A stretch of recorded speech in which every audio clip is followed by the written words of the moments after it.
یہ لوگوں کون مقتل سے سراپا خندزن آیا جو اس انداز سے باندھے ہوئے سر. الحمدللہ نحمده ونستعینه ونستغفره ونعوذ باللہ من شرور انفسنا ومن سیئات اعمالنا. قال اللہ تبارک وتعالی اعوذ باللہ من الشیطان الرجیم بسم اللہ الرحمن الرحیم. وقالوا قلوبنا غلف بل لعنهم الله بكفرهم فقليلا ما يؤمنون. ولما جاءهم كتاب من عند الله مصدق لما معهم وكانوا من قبل يستفتحون على الذين كفروا فلما جاءهم ما عرفوا كفروا به فلعنة الله على الكافرين.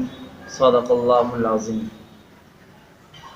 حسب ضابطہ سب سے پہلے آپ کے سامنے قرآن پاک کی آیات کا ترجمہ ہوگا. وقالوا قلوبنا غلف، اور انہوں نے کہا کہ ہمارے دلوں پر پردہ ہے. بل لعنهم اللہ بکفرہم فقلیلا ما یؤمنون، بلکہ اللہ نے لعنت کی ہے ان کے کفر کی وجہ سے ان پر. فقلیلا ما یؤمنون، تو لوگ بہت کم ایمان رکھتے ہیں.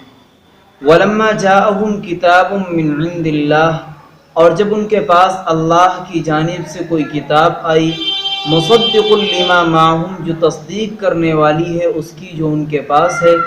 وكانوا من قبل يستفتحون على الذين كفروا، اور وہ لوگ اس سے پہلے فتح طلب کیا کرتے تھے کافروں کے خلاف.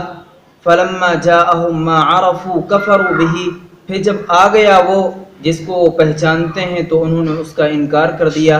فلعنۃ اللہ علی الکافرین، تو کافروں پر اللہ کی لعنت ہے. مذکورہ آیات میں قوم بنی اسرائیل کا تذکرہ چل رہا ہے. بنی اسرائیل نے اللہ رب العزت سے بہت سارے وعدے لیے اور یکے بعد دیگرے ان کو جھٹلاتے رہے. چنانچہ توریت کے اندر جہاں اللہ کے رسول صلی اللہ علیہ وسلم کے اوصاف اور آپ کے نبی آخر الزماں ہونے کی تائید اور توثیق تھی، وہیں پر دوسری طرف قرآن کے کتاب برحق ہونے کی بھی تصدیق اس میں موجود تھی. چنانچہ جب ان کے سامنے قرآن کریم کے اوصاف اور نبی آخر الزماں کے اوصاف اس کتاب میں بیان کیے گئے تو یہ لوگ شدت سے انتظار کر رہے تھے کہ آخر وہ نبی کب آئے گا جس کے یہ اوصاف بیان کیے گئے ہیں. وقالوا قلوبنا غلف، ان آیتوں میں یہ بیان کیا جا رہا ہے کہ اہل کتاب بعض یہودی کہنے لگے کہ ہمارے دل جو ہیں اللہ نے ان پر سیل لگا دی. جب ان کے پاس کوئی حق بات، ان کے سامنے حق بات بیان کی جاتی اور ان سے اس کو قبول کرنے کے لیے کہا جاتا تو کہتے قلوبنا غلف، ہمارے دلوں پر سیل لگی ہوئی ہے، ہمارے دلوں کے اندر کوئی غلط بات سرایت نہیں کر سکتی ہے. پیدائشی طور پر ہمارے دلوں کو ایسا بنا دیا گیا ہے کہ اس کے اندر حق کے علاوہ کوئی غلط بات سما نہیں سکتی ہے. اور یہ کہہ کر کے وہ تمام احکامات سے ٹال مٹول کر دیا کرتے تھے. اللہ کے رسول علیہ السلام فرماتے ہیں کہ ہر پیدا ہونے والا بچہ فطرت پر پیدا ہوتا ہے، یعنی قبول حق کی اس کے اندر استعداد اور صلاحیت ہوتی ہے، لیکن جیسے ماحول اور معاشرے میں پیدا ہوتا ہے ویسا ہی وہ بن جاتا ہے. اگر کسی مسلمان کے گھر پیدا ہوتا ہے تو مسلمان، فَأَبَوَاهُ يُهَوِّدَانِهِ أَوْ يُنَصِّرَانِهِ أَوْ يُمَجِّسَانِهِ، اس کا باپ اس کو یہودی بنا دے، مجوسی بنا دے، بت پرست بنا دے، الغرض جیسا ماحول ہوتا ہے. تو معلوم یہ ہوا کوئی فطری طور پر ایسا پیدا نہیں ہوتا ہے کہ اس کے اندر قبول حق کی استعداد اور صلاحیت نہ ہو، بلکہ وہ اپنی اس استعداد کو ضائع کر لیتا ہے.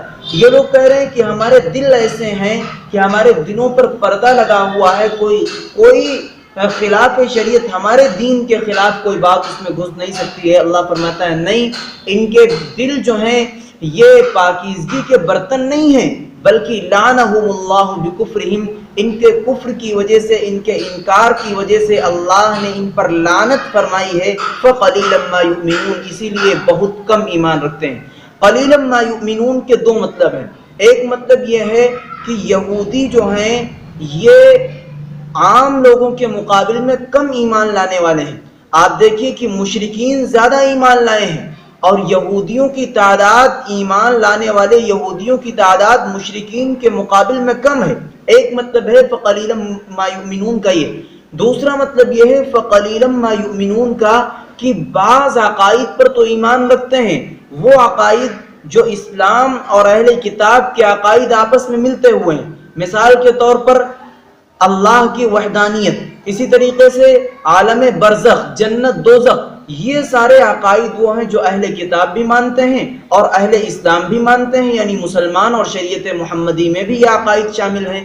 تو یہ عقائد جو ہیں یہ ایمانیات میں سے ہیں، اور یہ چند عقائد وہ بھی مانتے ہیں اور ہم بھی مانتے ہیں، تو ان کے اور ہمارے یہ چند عقائد آپس میں مل جاتے ہیں۔ یہ تھوڑا سا ایمان ان کے اندر ہے، لیکن اتنے ایمان سے کچھ کام چلنے والا نہیں ہے، کیونکہ جب تک مکمل امور شرعیہ کا اتباع نہ کیا جائے، سارے عقائد کو مکمل طریقے سے نہ مانا جائے، اس وقت تک کام نہیں چلے گا۔ دیکھیے اس کی آسان سی مثال ہے، مثال کے طور پر ان کے پاس ایمان تو ہے لیکن ایمان بہت کم مقدار میں ہے جو ان کے لیے مفید اور نافع نہیں۔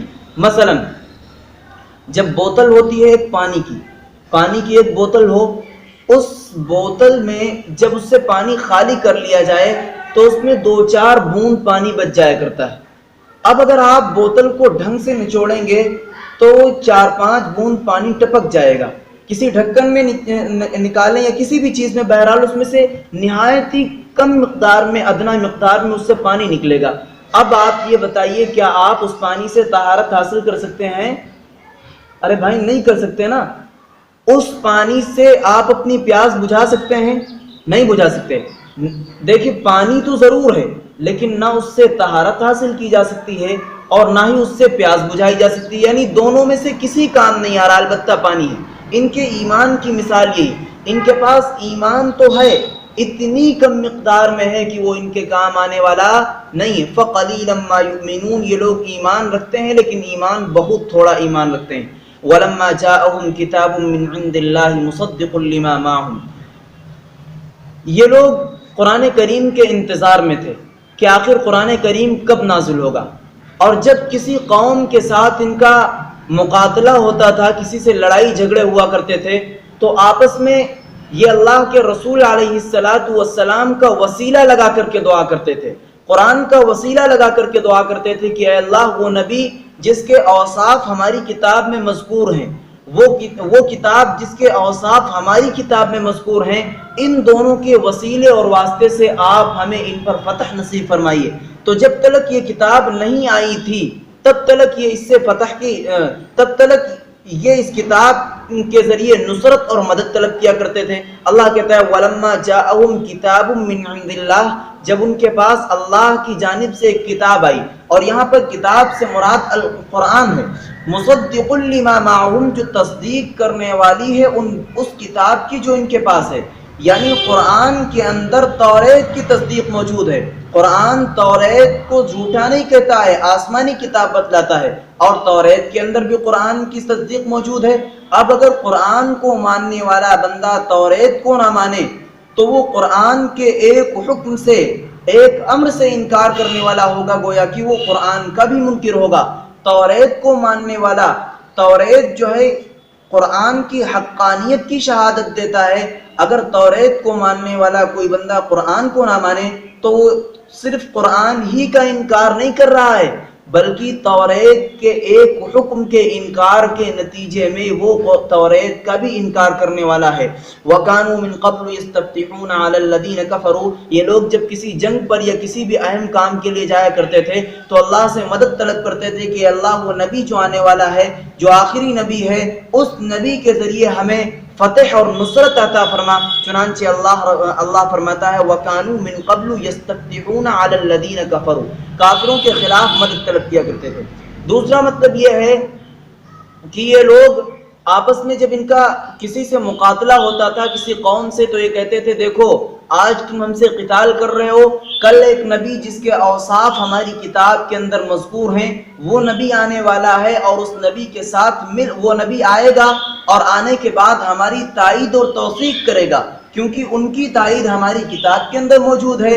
پھر ہم اس نبی کے ساتھ مل کر کے تمہارا ستیہ ناش کر دیں گے، جس طرح اس سے پہلی قوموں کو ہلاک کر دیا گیا ہے تم کو بھی ہلاک کر دیں گے۔ ایک مطلب یہ لکھا ہے صاحب تفسیر مظہری نے، فرماتے ہیں فلما جاءہم ما عرفوا کفروا بہ، لیکن جب وہ کتاب اور وہ نبی آ گیا، ما عرفو جس کو یہ لوگ پہچانتے تھے، چونکہ اللہ کے رسول کے اوصاف ان کی کتاب کے اندر مذکور تھے، اس کو بہت اچھی طریقے سے پہچانتے تھے کہ رسول اللہ کن اوصاف اور کن خصوصیتوں کے حامل ہوں گے، وہ سارے اوصاف اور خصوصیات کو یہ لوگ مکمل طریقے سے جان چکے تھے۔ اور جب آپ علیہ السلام پیدا ہوئے، آپ کی بعثت ہوئی، تو تمام طور اوصاف کو انہوں نے سامنے رکھا اور پہچان لیا یہی وہ نبی ہے، لیکن اس کے باوجود کفروا بہ، انہوں نے اس نبی کا انکار کر دیا، چونکہ ان کے ذہن میں تھا کہ ہماری قوم سے وہ نبی ہوگا، لیکن وہ نبی ان کی قوم سے نہیں ہے، کیونکہ اللہ جہاں چاہے وہاں جس کو چاہے جیسے ہدایت دینا چاہے، اللہ جس کو جہاں سے چاہتا ہے اٹھا لیتا ہے،